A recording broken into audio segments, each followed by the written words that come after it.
कल्पधाम builders and developers पेश करते हैं सागर शहर के बीचों बीच सर्व सुविधा युक्त आवासीय कॉलोनियां। प्लाट बुकिंग एवं साइट विजिट के लिए संपर्क करें अंकुर चौरसिया, पुरुषोत्तम चौरसिया। हमारे भारत के यशस्वी प्रधानमंत्री माननीय नरेंद्र मोदी जी ने हमारे देश के किसानों के हित में कृषि कानून बनाने का काम किया है। कृषि कानून बनने के बाद पूरे देश के किसानों ने माननीय मोदी जी का हृदय से अभिनंदन किया, स्वागत किया, क्योंकि ये किसानों की लंबे समय से मांग थी। हम सब किसान हैं, मैं भी किसान हूं। सागर कृषि उपज मंडी में मंडी के उपाध्यक्ष के रूप में मुझे किसानों की ये मांग थी कि देश में किसान ही ऐसा निर्माता है जिसकी फसल का मूल्य कोई और तय करता है। देश में ऐसा कोई उद्योग कारखाना नहीं है जिसका मूल्य उसका मालिक तय न करता है,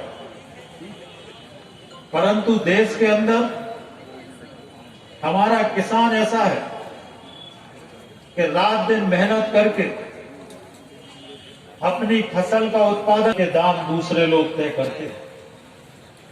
और इसलिए किसान हमेशा चाहते थे कि जैसी आजादी बाकी लोगों को है वैसी कीमत तय करने की आजादी हमारे देश के किसानों को भी होना चाहिए।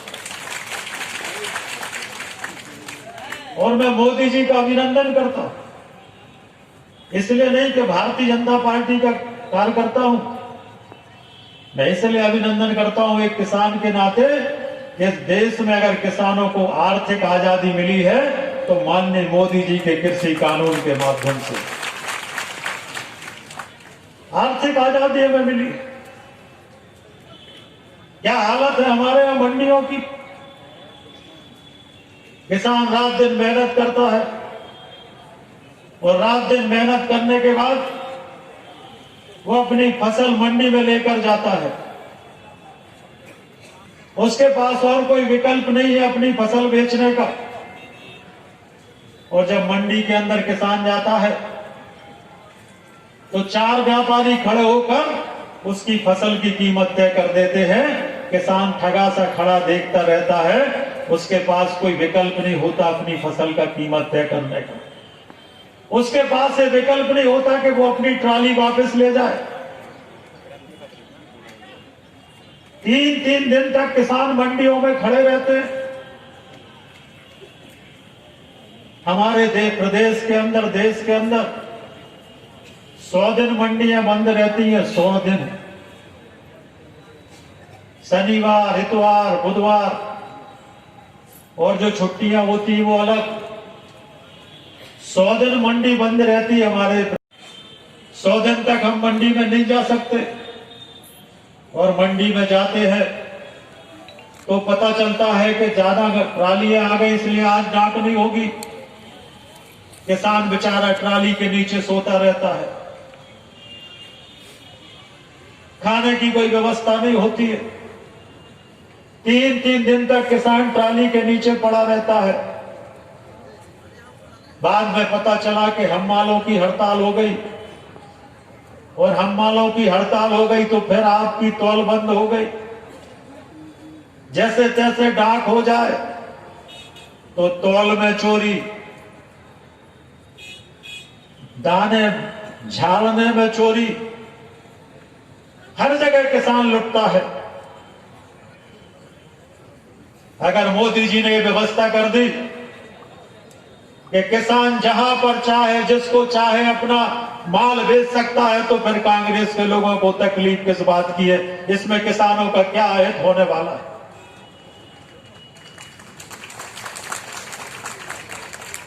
मैं जब अभी आ रहा था तो एक व्यापारी से मैंने पूछा वो चने की खरीद करते हैं।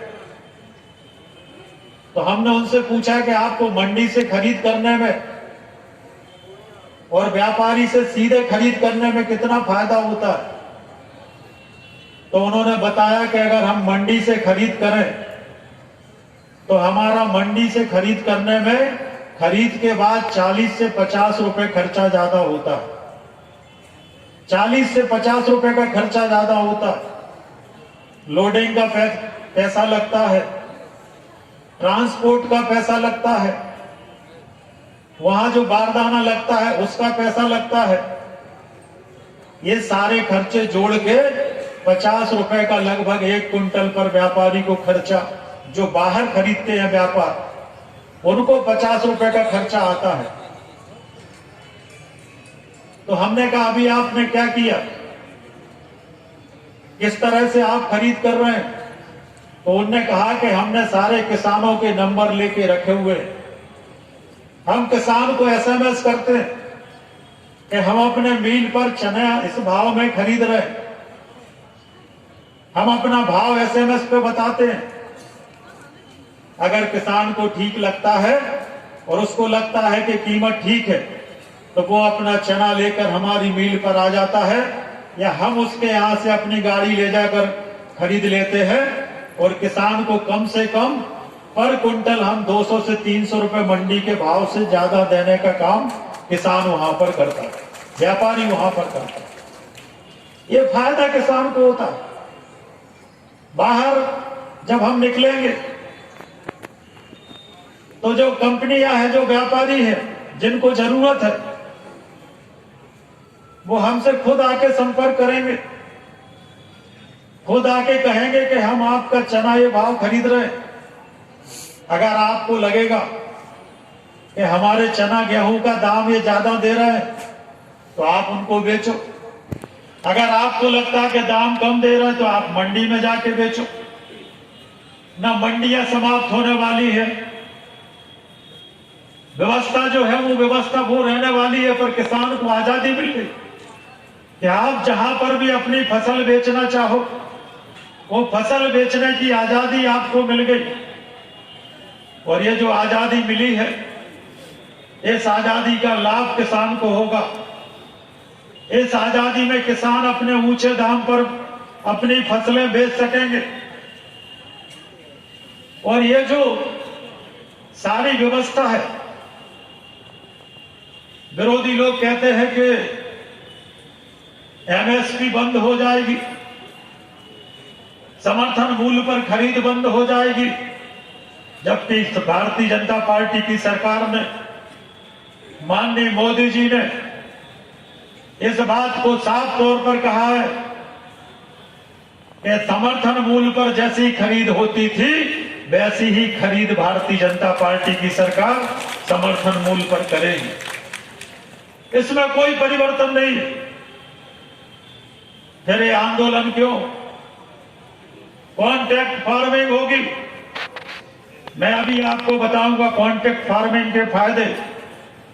एक उदाहरण देता हूं आपको।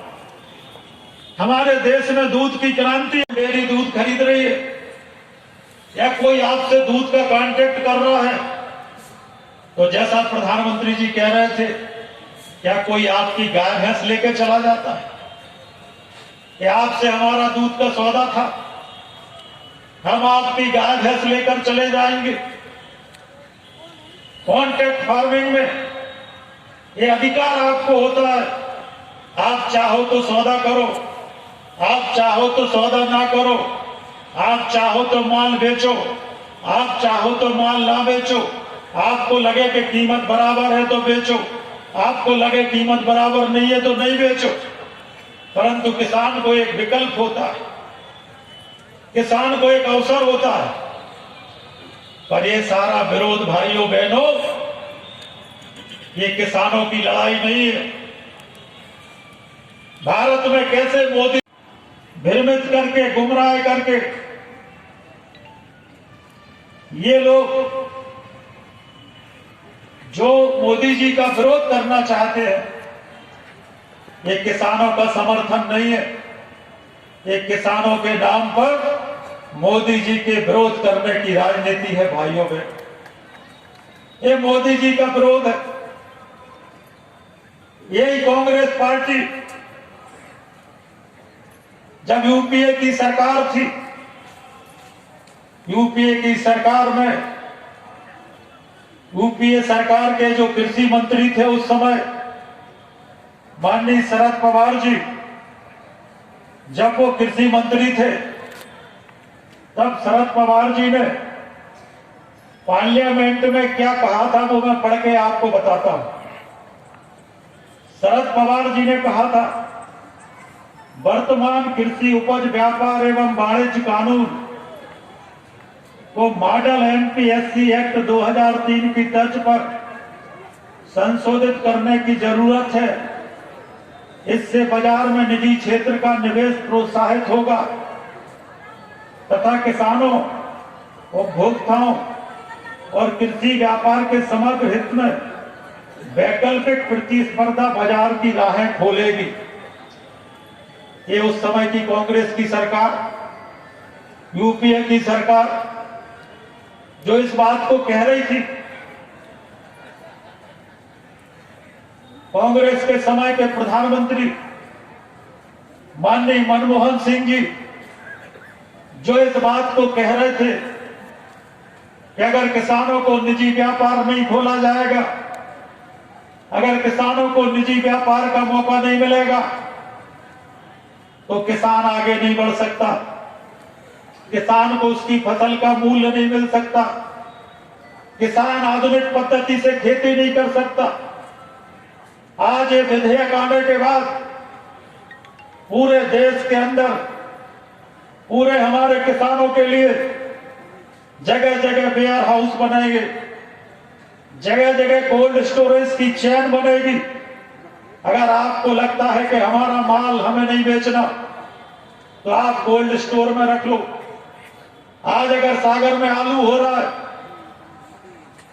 चनौगा में टमाटर हो रहा है, भार्गव जी बैठे, अगर कोल्ड स्टोर होगा तो हमारा आलू उत्पादक किसान, हमारा टमाटर उत्पादक किसान कोल्ड स्टोर में अपना टमाटर रख देगा, कोल्ड स्टोर में अपना आलू रख देगा। आज की तारीख में सागर जिले के अंदर एक भी ऐसा कोल्ड स्टोर नहीं है जिसमें आप अपने फसल को रख सको।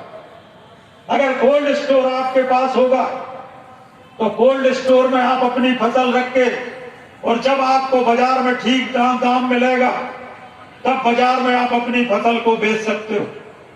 अगर व्यापारी ठीक दाम देता है जो जिसके यहाँ रखे तो ठीक है, और नहीं तो जहां पर भी आप देना चाहो वहां पर भी दे सकते हो। आज कांग्रेस के लोग, माननीय कमलनाथ जी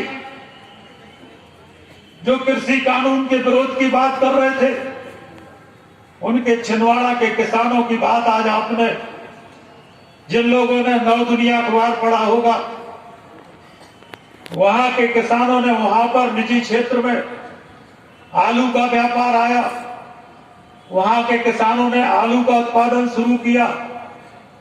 और वहां पर छिंदवाड़ा में क्या हुआ मैं आपको पढ़ के बताता हूं। छिंदवाड़ा में प्रदेश में सबसे पहले कॉन्ट्रैक्ट फार्मिंग की शुरुआत करवाई थी। 4 ब्लॉक में 9 साल पहले पेप्सिको और रिलायंस कंपनी के साथ कॉन्ट्रैक्ट फार्मिंग की शुरुआत हुई थी। पेप्सिको ने चिप्स के लिए आलू और रिलायंस ने सब्जी उत्पाद के लिए किसानों से अनुबंध किया था। पहले 5 एकड़ आलू की फसल लगाई गई थी। आज जिले में 2000 एकड़ रकबे में, ये आज की तारीख की बात कर रहा हूं मैं, आज की तारीख में 2000 एकड़ रकबे में आलू बोया जा रहा है। 2000 एकड़ रकबे में आलू, हर साल सैकड़ों टन आलू निर्यात किया जाता, विदेशों में आलू जा रहा है। छिंदवाड़ा का आलू विदेशों में जा रहा है। हाल ही में विशेष ट्रेन बुक करके 250 टन आलू हावड़ा भेजा गया, देश में हावड़ा भेजा गया। उमरेठ ब्लॉक के रिछौरा में कंपनी का कलेक्शन सेंटर है। किसानों के आलू किसानों के अनुसार कंपनी से अनुबंध के बाद कोई समस्या नहीं है। 30 से 40 हजार रुपए प्रति एकड़ खर्च एवं मुनाफा 60 से 70 हजार एकड़ प्रति एकड़ तक हो जाता है, ये किसानों का कहना है। इसमें एक वहां के किसान है रामदयाल किसान, रामदयाल नाम है उनका। उन्होंने कहा है केंद्र सरकार जो कृषि कानून लेकर आई है उसमें कोई समस्या नहीं है। कॉन्ट्रैक्ट फार्मिंग में फसल को बेचने के लिए चिंता नहीं रहती, अनुबंध तोड़ने का भी रास्ता नहीं रहता, रास्ता रहता है। दूसरे किसान हैं अखिलेश पवार। मैं आपसे कहना चाहता हूं कि देश के अंदर अगर किसानों के कल्याण करने वाली कोई सरकार है, देश में अगर किसानों को उनकी फसल का ठीक मूल्य मिले, जो हमारे प्रधानमंत्री माननीय मोदी जी का संकल्प है कि हमारे देश के किसान को उसकी फसल का 2 गुना मूल्य, कम से कम 2 गुना मूल्य मिलना चाहिए। ये संकल्प भारतीय जनता पार्टी और माननीय नरेंद्र मोदी जी का संकल्प है और इसलिए ये किसानों के जीवन में समृद्धि आए, किसानों को उनकी फसल का मूल्य ठीक मिले, इसलिए ये कानून भारतीय जनता पार्टी की सरकार, हमारे प्रधानमंत्री माननीय नरेंद्र मोदी जी लेकर आए हैं। मैं कांग्रेस के लोगों से पूछता हूं, आजादी के बाद आपने देश में इतने वर्षों तक राज किया, आप एक काम बता दें जो किसानों के लिए आपने किया हो। हमारे प्रधानमंत्री ने प्रधानमंत्री किसान योजना में इस साल प्रधानमंत्री किसान योजना में 14 करोड़ किसानों को 94,000 करोड़ रुपए देने का काम माननीय प्रधानमंत्री नरेंद्र मोदी जी ने किया। 6-6 हजार रुपए उनके खाते में डालने का काम।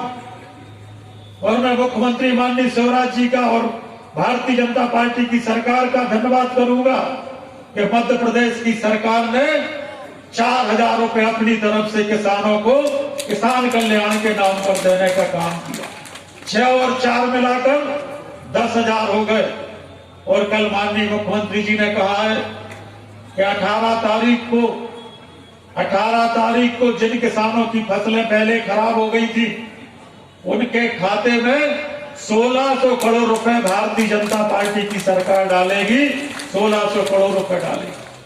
ये भारतीय जनता पार्टी की सरकार है जो किसान सम्मान निधि देने का काम कर रही है, जो किसानों को सहायता देने का काम कर रही है। इस साल हमारे देश के अंदर प्रधानमंत्री फसल बीमा योजना के अंतर्गत 50,000 करोड़ रुपए की राशि किसानों को भारतीय जनता पार्टी की सरकार ने देश में देने का काम किया है। इस देश के अंदर अगर फसल बीमा योजना कोई लेकर आया तो हमारे नेता स्वर्गीय अटल बिहारी वाजपेयी जी हमारे देश के अंदर फसल बीमा योजना लेकर आए थे। इस देश के अंदर अगर किसान क्रेडिट कार्ड योजना कोई लेकर आया तो हमारे स्वर्गीय प्रधानमंत्री अटल बिहारी वाजपेयी जी किसान क्रेडिट कार्ड लेकर आए थे। इस देश के अंदर अगर गांव में समृद्धि लाने के लिए प्रधानमंत्री सड़क योजना बनाने का काम किसी ने किया तो हमारे स्वर्गीय प्रधानमंत्री अटल बिहारी वाजपेयी जी ने ये योजना, प्रधानमंत्री सड़क योजना हमारे देश में प्रारंभ की थी। और इसलिए गांव की समृद्धि के लिए, किसान की समृद्धि के लिए अगर इस देश में किसी ने काम किया है और कर रहा है तो वो हमारे देश में देश के प्रधानमंत्री माननीय नरेंद्र मोदी और भारतीय जनता पार्टी की सरकार। और इतना बड़ा ऐतिहासिक निर्णय लिया है, किसानों के जीवन में समृद्धि आएगी, किसानों के जीवन में संपन्नता आएगी, छोटे से लेकर बड़े किसान सबको इसका लाभ होगा। और इसलिए आप सबसे मैं आग्रह करता हूं कि ये जो कृषि संशोधन विधेयक माननीय प्रधानमंत्री जी ने कृषि कानून जो हमारे देश में लागू किया है उसका सब लोग हाथ उठाकर समर्थन करें। मैं सबसे अपील करता हूं सभी किसान। बनाए अपने सपनों का घर कल्पधाम बिल्डर्स एंड डेवलपर्स के साथ प्राकृतिक सुंदरता के बीचों बीच। Mohan enclave, hotel royal palace के पास, राजघाट रोड, सागर, जिनमें आपको मिलेगा सभी शासकीय अनुमतियां, सभी बैंकों से फाइनेंस सुविधा उपलब्ध, सीसीटीवी कैमरे से सुरक्षित कैंपस, 24 घंटे सिक्योरिटी गार्ड, बच्चों के खेलने की उपकरणों सहित हरे भरे पार्क, ओपन जिम, चौड़े कंक्रीट रोड, कवर्ड कैंपस सहित सुंदर एवं विशाल प्रवेश द्वार, 24 घंटे पानी की सुविधा, क्लियर ड्रेनेज सहित अंडरग्राउंड सीवर लाइन एवं sewerage treatment plant. Plot booking एवं साइट विजिट के लिए संपर्क करें। Office HIG 6, Jiyamapuram colony, phase 2, medical college road, Tili ward, Sagar, Madhya Pradesh. हमारे नंबर है 7770888116, 9617310803।